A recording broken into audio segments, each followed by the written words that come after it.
I'm Daemonxel, and this is your Eve Echoes Weekly News Update, where we look at all the big stories of the week and do a deep dive to find out exactly what went down. But before we get into all that, if you can just tag that subscribe button and ring that bell, then you too can stay up to date with everything that this channel has to offer. As an update to the baby situation, baby and mom are doing fantastic. He is in the NICU and will remain there for the next 5 weeks. I get to take him home sometime in the first or second week, God willing, in March. We had our weekly maintenance. However, there was nothing really new introduced this week, except a few slight fixes. We had our regular downtime. We got our 5K SP. Now, there have been some significant bugs due to this patch. We see that the chat bug from jumping system has returned. We have seen contract errors. We've seen buy order and sell order errors where they tell you to go to a station to fill a buy order. You get there and all of a sudden you can't fill it. It wouldn't be a weekly maintenance without weekly bugs. Now, as we turn our eye to the Sov Map, not really much has changed this week in the overall counting. No new stations destroyed, but we do have one erected by the Order des Plaisdas in Providence. Looking at the market, not much has changed.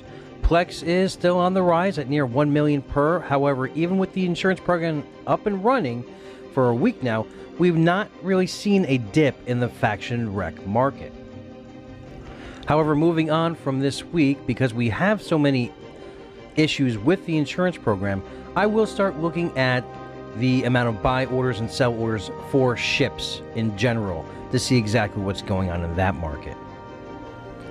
The big story of the week is the fracture of the Mercenary Coalition into 3 separate entities: VRSC, MC, and No, Please Stop. On the 7th, PEW, OBS, EOI, and 3 Soon Corps broke off from the MC to strike out on their own. They would connect with their Russian outfits, Sky and CRB, to form No.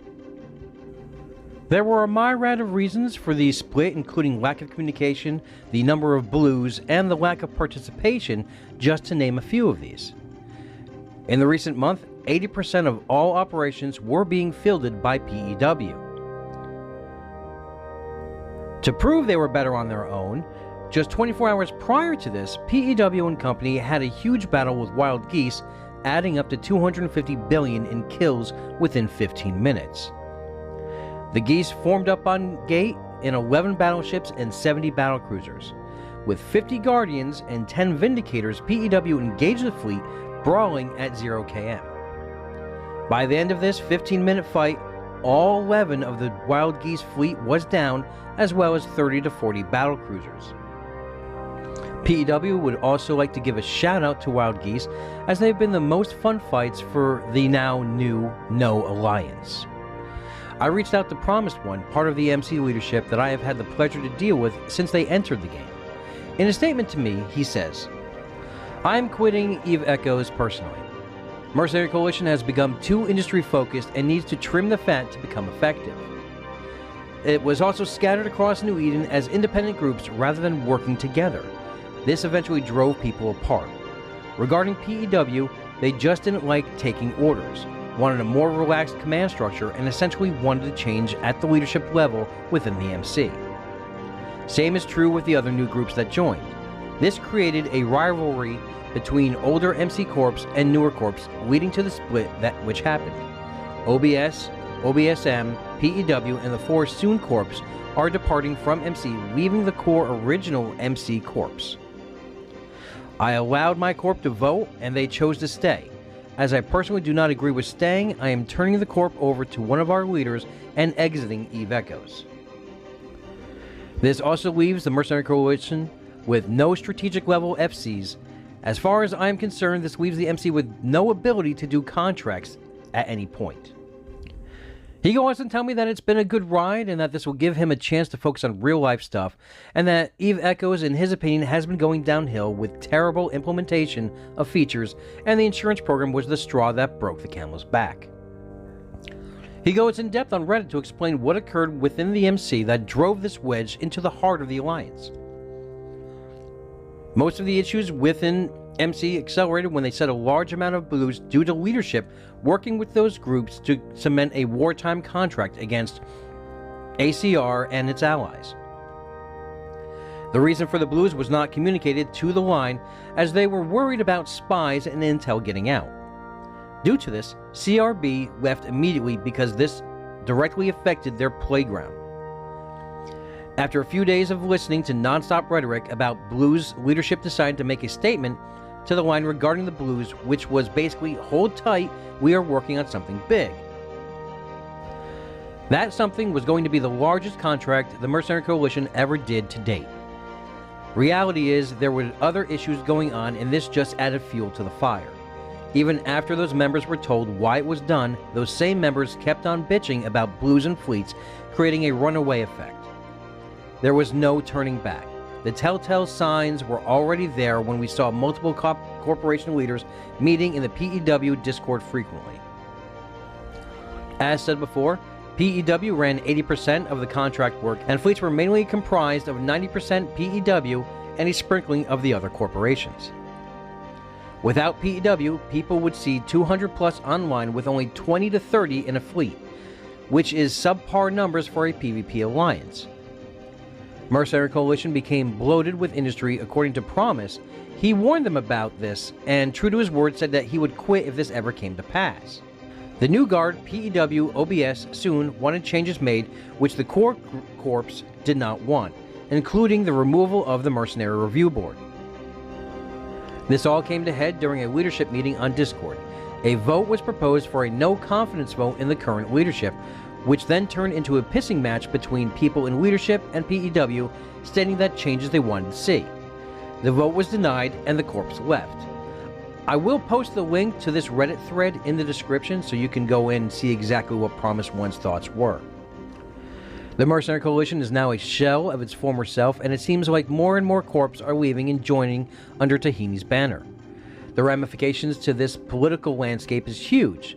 They are no longer under the blue umbrella of Genesis or its allies, and is free to take on contracts against anyone in New Eden. You have been warned. Promise 1 isn't the only Eve Echoes vet to leave over the new insurance program. In fact, the community at large is fully against it. I've been told numerous players have left, not logging in for days. Korinsky even says that most of their indie pilots have stopped coming online altogether. What as a community are we to do when there is nothing but silence from the devs? I give you Burn Jita, a protest movement that has gathered momentum in the last week to try and abolish the insurance program and have it removed entirely, not waiting for the Phase 2 rollout of it scheduled for April. I sat down with Triumph to talk about the movement itself. Okay, first give me a little background on yourself. As for the background on myself, I am just one player who was willing to speak up and find other voices to speak up. I am not the protest, we are. What was your initial reaction to the insurance program introduced by the devs? Why has NetEase overly complicated this process and wasted so much dev time with it? That was his response. How did this protest movement start? Who are the key players? Did it pick up steam along the way? Like all things, with a discussion followed by exploring the system and a lot of testing. The key players are the players themselves, as no single raindrop is within a flood. I took some time to educate players as to how bad the system really is, but once the trigger was actually pulled, I went to bed with 10 people in the Discord channel, woke up to 200 in it, and by dinner time, it was already at 500.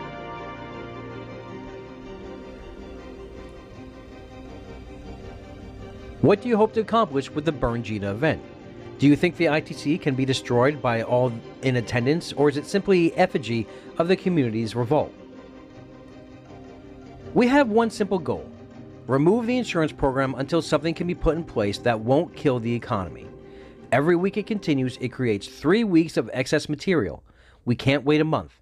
We are reaching out to gaming news organizations to hopefully pick it up and force NetEase to act quickly. We know the ITC can't be destroyed. It's like you said, simply an effigy of the community's revolt. What is the next step if, after the demonstration, your words fall on deaf ears? Have you or expect to receive any acknowledgement from the devs or the community manager, Joseph?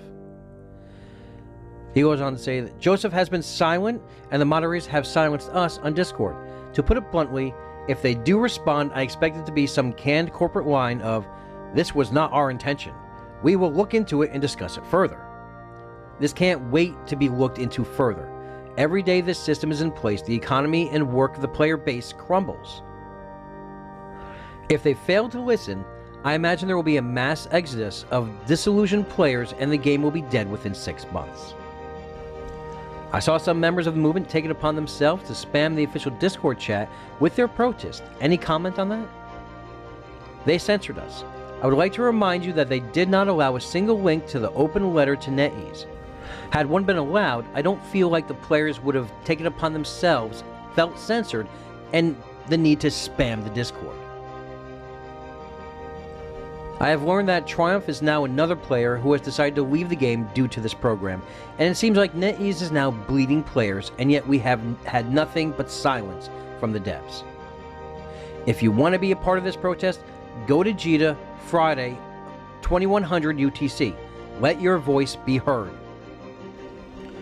Let us continue our series of interviews this week with part of the GHA leadership, Evil Darkness. I'm told his pilots demanded his voice be heard, especially after last week's episode and the interview with Genesis Federation's Karinsky. I asked, "You are currently in a war that you tried to stay out of. How did this come to pass?" He answers, "Void were blue to the Golden Horde Alliance since the beginning of the game. They are our oldest allies. When we faced our own difficulties last year, Void fought by our side. When we were asked for aid in return, we warned Genesis Federation that we intended to defend Void, and we did it. In fact, we did not defend Void against GenFed, we defended Void against neutral mercs.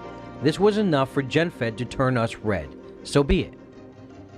You obviously saw last week's episode and Karinsky's comments about the Golden Horde, and specifically you. How would you like to respond?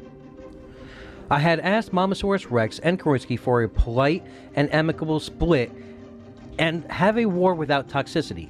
Evidently, they were unable to abide by it. Frankly, I see Karinsky's attacks as evidence of a wounded ego and frustration from gradually losing the war.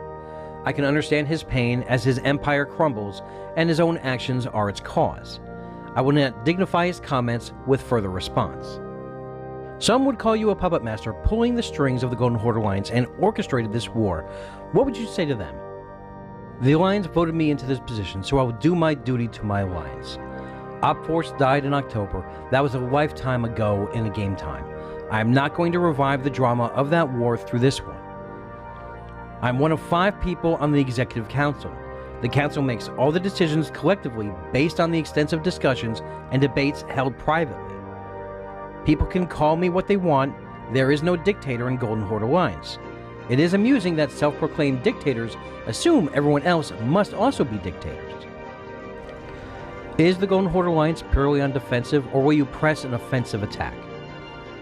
GHA was turned red by GenFed and have turned GenFed red in return, with all the consequences that entails. We have committed to this war fully, both offensively and defensively. Our fleets have been attacking their structures of Genesis allies, QC, and Pantheon, as Genesis no longer possesses a citadel. I've seen the Horde is now red to one of its previous coalition members, and now gray to the other. Does the Golden Horde have plans to move against the Silent Alliance? We have no current plans for a war against Silent at this time. How do you feel towards this massive war that has now engulfed the entire South? This is the first block-level war in EVE Echoes, where alliances and coalitions are compelled to choose a side in the conflict. It may take weeks, or it may take months. Former allies turned against each other, former enemies became allies. Whatever happens, we are writing the history of the game. Any closing comments or statements? This is a game. Let's play it as a game and keep the animosity out of real life. We want to have fun and wish our opponents all the best in real life. We are playing a game. We don't hate anyone, we don't wish anyone ill, but in game, we will do our best to hurt our enemies and help our friends. We will keep a weathered eye on the South to see how this war carries on in the weeks ahead. Earlier this week, I was told about a special pilot in this game who plays even though he's faced with adversity. He is a disabled player within the Eternal Armada. You might have caught his interview with Rambo on the Echoes of New Eden podcast this week, and if you didn't, please go check it out. Alan has started playing Echoes at the behest of his girlfriend to search for a hobby since he is permanently on disability. I decided to sit down with him and try to ask some different questions to get a feel for him and his outlook on the game itself. I understand you are a disabled player with limited mobility in your hands and fingers, along with spinal issues. Has this impacted your playstyle? Yes, it has. I had to readjust myself to learn to play with my disability. I still have to figure out some things, but what makes it hard to play is not having feeling in my hands, fingers, and legs. I cannot tell you if I'm touching the screen or pushing buttons. That's what makes it truly hard. I cannot hold anything in my hands, and I'm confined to a power wheelchair. I asked, would you recommend this game for other disabled players? Yes, I would, because if you are with the right corp and alliance, that can truly help you to develop the skills. If I can do it, so can anyone. They will just need patience. I go on to ask, I see you're mostly an indie pilot with a background in mining and manufacturing. Is this because of your disability or just a more satisfying game choice? He answers, it's the only thing I can do, because I cannot tell you how much pressure I have on my fingers. If I could do other things, I would, but like I said, I cannot hold anything in my hands because I cannot close them, which makes combat a lot harder. I ask, I see that you're a pilot within the EA. What are your thoughts on the current war? He answers, I wish I could answer that. I really do. But I don't know what's going on outside of my own area. I end the interview with, as an industrialist, what are your feelings towards the new insurance program introduced by the devs into the game? He answers, it will take time to get used to. Then again, I really do not understand it. I'm trying to watch videos to even try to figure this out. His courtmates and alliance as a whole has started a Kickstarter to buy Alan an iPad to play Eve Echoes easier. If you'd like to donate to this cause, please check the description below. We all have to remember that this is a game, and I understand at times everyone can get heated and strong feelings of dislike can occur, but behind every ship there is another person just like you. I say this because as a community, we have lost one of our own recently. Kevin Lynn Dennis, aka Nugs, has passed away on January 20th, 2021 at the age of 49. He met his fellow GenFed pilots all when the game first opened.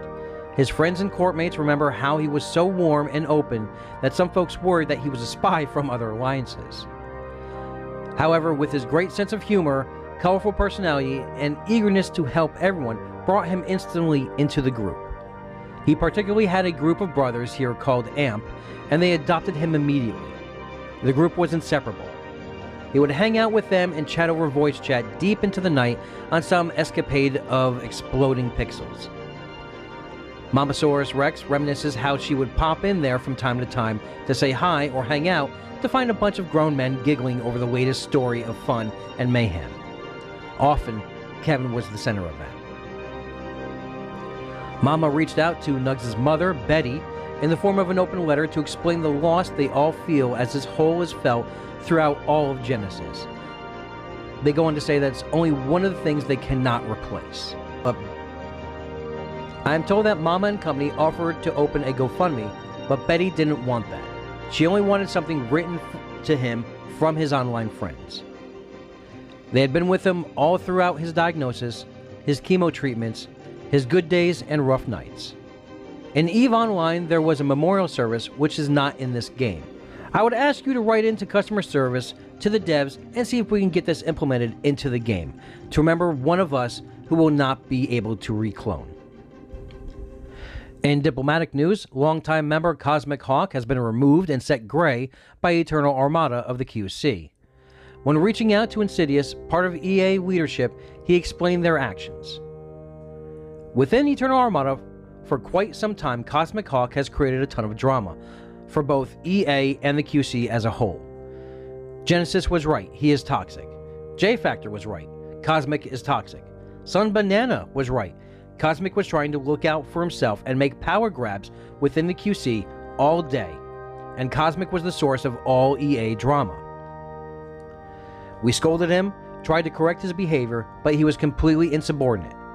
Mad Rage is a patient man, and he has always tries to do the right by his pilots, but enough was enough. A week ago, we initially demoted Cosmic Hawk from our military head position to military deputy and lead FC. The demotion was because he interfered in politics he didn't belong. This caused long-time problems within their blues. I'm told that there was a fountain debacle where Cosmic single-handedly was a a-hole to Pantheon. Sun Banana ended up being completely right as things came to light over time. He goes on to say that he didn't respect any chain of command internally, with EA frequently going behind Mad Rage's back in diplomacy over and over despite orders not to. After all of this, all of EA leadership just told Cosmic, look man, you gotta step down. He blew up. He went ballistic. I'm taking my corp, EOC, we're going to start our own alliance in Fountain, F you all. He went scorched earth. Said he was leaving on his own choice. We said that was fine, you can stay. Move out, please. But if you are found poaching even a single player, we will drop EOC from EA and set you neutral.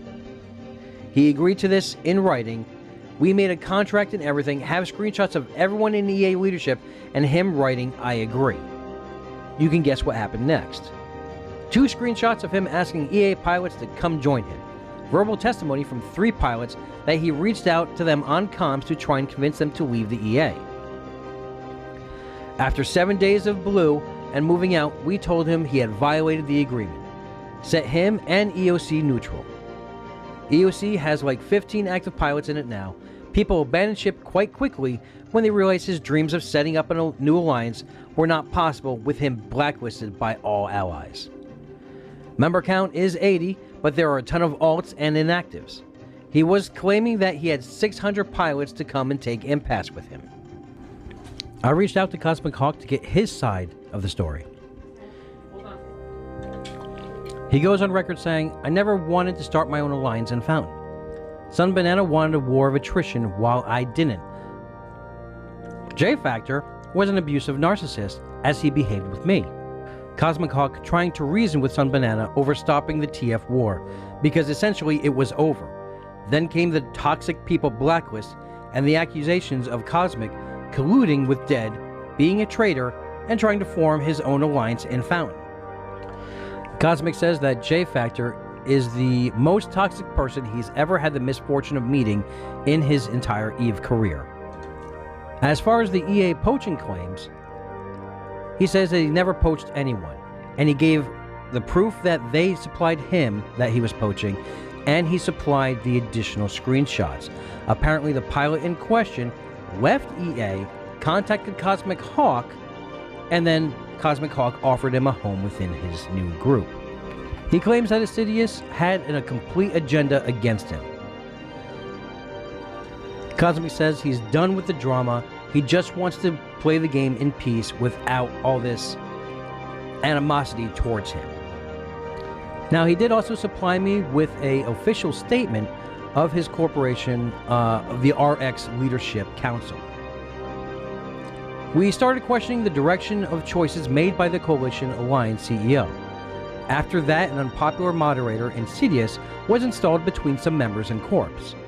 EA space started to be crowded, and without rules, some corps doing what they wanted with the excuse of language barrier. So EOC started looking to Impasse as our new home. After we let the council know of our objective, things got even more awkward. At this point started the hunt and accuse Cosmic Hawk movement, claiming that he went rogue and tried to lure or poach members to our new home. With all the public discussions, Cosmic signed a deal to get all of EOC out safely of the QC. giving time to all EA to retrieve his assets from his own anchored outpost. The time given was 14 days. At day 5 or 6 in February, Mad Rage announced that there will be a tournament to kill neutrals and Reds in Impasse. The day after that announcement, EA set Cosmic Hawk and EOC as neutral, claiming it was to poach and recruit members for the EOC. When these two situations happened before the 31st of January, and the other was a player that chose to come to us, not poached. After that, we made RX and joined ACR and are now moving into our new home in the south. We still have 400 plus members, and the actives in EOC range to about 40 people after losing 4 or 5 who wish to stay back in EA space and not make the move. Looks like ACR will now have additional corps, and once former allies, again, have now become enemies. As far as big kills of the week, as you saw, most of them were in that earlier story with the now No Alliance, but we do have this beautiful 13.5 billion nightmare kill by Yeet. And as far as the solo kills go, I didn't really get a lot of submissions this week, but even if I did, this 6.5 billion bestower kill by Badran, the terror of Syndicate, would have won anyway. The beauty of this bestower kill is that it again had a Genesis capsular outpost in it and was directly linked to Karinsky's corporation, Noir. Well, Badran, your 30 days are up. You win again. You know what to do. Hit me up on Discord to receive your free Omega combo. Also, this week's episode was filmed with a live studio audience. You may have heard some noises in the background. That would be my 4-year-old daughter. Now, if you need more news in your life, be sure to check out our affiliates. Frankie over at Eve Echoes Radio, Rambo at the Echoes of New Eden podcast, and the almost daily stories in written format at the New Eden News. And that's our show. So, for me, have a great week, have a great weekend, fly safe, and remember, we're always one vision, one purpose, one front.